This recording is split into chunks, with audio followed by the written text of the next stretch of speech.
welcome back to another episode of Unreleased or Unobtainable. Within these videos, I explore games that were completed to some sort of degree, but never officially released, or alternatively, games that were, but are so eye-watering expensive because they're rare that myself and the tiny budget for this channel could never afford to actually purchase them. Thank God for emulation.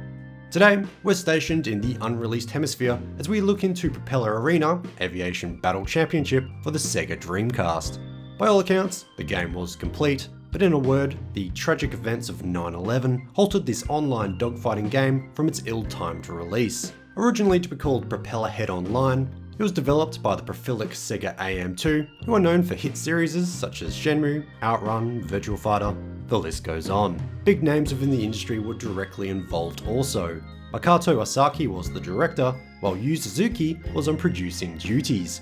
As you would expect for such a high caliber game, there was plenty of coverage leading up to the game's release date. Previews appeared in plenty of magazines, and it was featured at expos like the European Computer Trade Show and E3 2001. It was even listed on retailers' websites for pre-order, like this example for EB Games I found on the Wayback Machine. By all accounts, it was ready to go for a launch date of September 19th, 2001. But sadly, no one could predict the horrendous terrorist attacks that would take place just 8 days prior. What does that have to do with a Japanese-developed Dreamcast game though?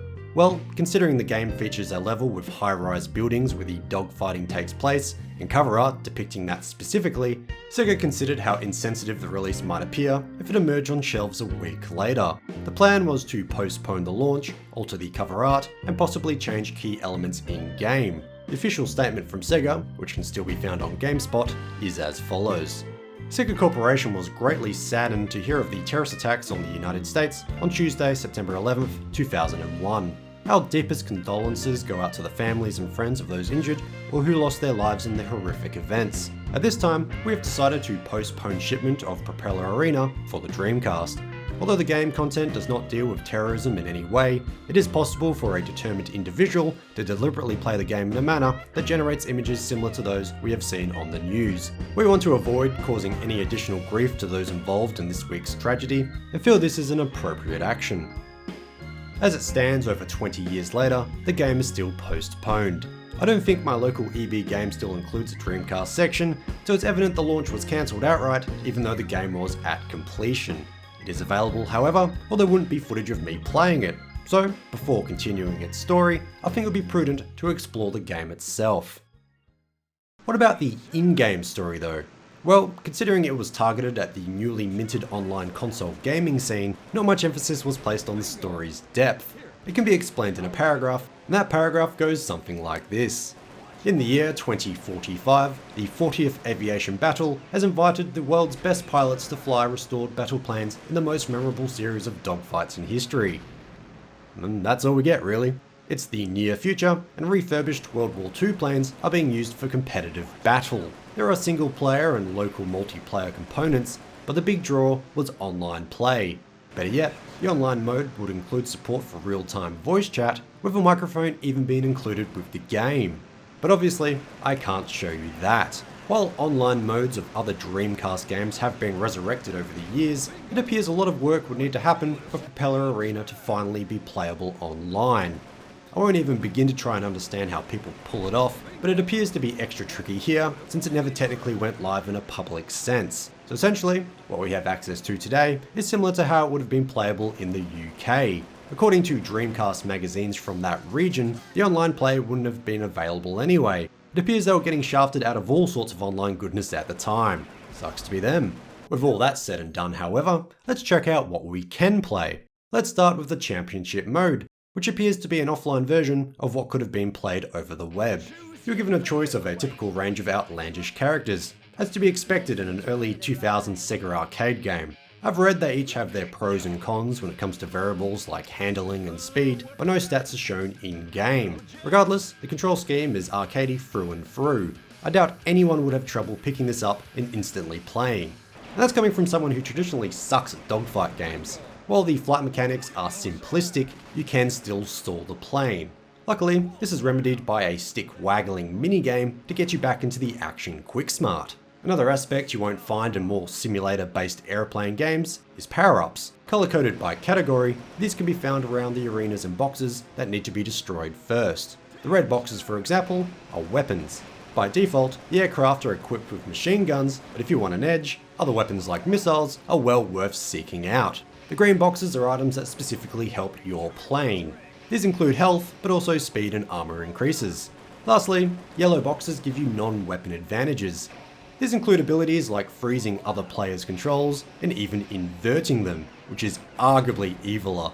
I'm sure plenty of friendships would have been lost over this game if it ever went mainstream. There's even a KO move of sorts. If you trial and shoot an opponent for long enough, the game will prompt you to hold X and will lock onto them automatically so you can easily blast them to pieces. This ensures there's no way for them to escape, which again would likely cause rifts between buds. Beside the championship mode, there's quick battle, which is exactly as it sounds, but also the training arena. Here, we find a selection of airplane minigames split between 3 categories. First, there's Propeller Stunt. One aspect of the combat I didn't mention was stunts, since I couldn't really figure them out. These are probably useful for evading attacks, but the idea is to input combos like in a fighting game. The issue may very well have been me, but it's also possible the stick on my controller has aged. Either way, I got on fine without them. Next, there's Propeller Challenge. These were hard. You're given tasks like shooting a certain number of crates or projectiles within an unforgiving time limit, so there's a real challenge here if you want it. Lastly, there's Propeller Agility. Flying through rings. Now we're talking. All this gameplay can be found in a range of levels that cover different locations, including the infamous Tower City. While the arenas do look expansive, they are quite small in practice. I guess this is to keep the fighting tight and fast paced. There are no invisible walls or anything lame like that, but if you stray too far, the game will switch to autopilot and reel you back in. The environments look great too. Since you're based in the sky, they obviously look way better from afar, as they do close up when you're crashing, but that's to be expected. A lot is going on though, so they don't feel static, which is definitely what you don't want in a fast-paced combat game. There are a few signs this may not be the final build, however. While everything is mostly shining to a AAA polish, there are aspects like this bridge that goes out to sea. It's a bit like Halo in this form, it goes right up into the sky. There's also not much happening on the VMU screen. For the entire game, it's a static image. Whether this is final, who's to say? But usually for a game of this caliber, we're treated to some sort of animation during loading screens and the like. On the audio side, somewhat surprisingly, there's a fully licensed soundtrack. Sadly, I've had to mute most of it here for copyright reasons, but it throws off crazy taxi vibes with bands like Rise Against. There is original music too, but unfortunately, I'm not given the option of just muting the licensed stuff. I guess the developers didn't anticipate the AdSense Armageddon that would happen 15 years later. On a brighter note, original compositions were re-recorded for Virtua Tennis 3. As far as I'm aware, that's the only aspect of the game that was ever transferred to something else. Aside from the graphical quirks just mentioned, there is a high degree of polish in Propeller Arena. There's no question that this was incredibly close to release. I encountered no glitches or bugs, and the loading times are super quick. So, you're probably wondering how this is available to play today. Well, the whole story isn't actually clear. From what I can tell, it was leaked sometime in 2004 on the old Assembler Games forum. While the forum has closed down, I did troll through the archives but failed to find the original thread where it was leaked. Regardless, it's still very easy to find and download on websites like archive.com. This led to reproductions being sold, which is why you can find it on marketplaces like eBay. Personally, I burnt my own disc, which enabled me to play this on real hardware. That's always a nice novelty for these videos. That original leak was downsampled, however, which resulted in lower quality video and audio.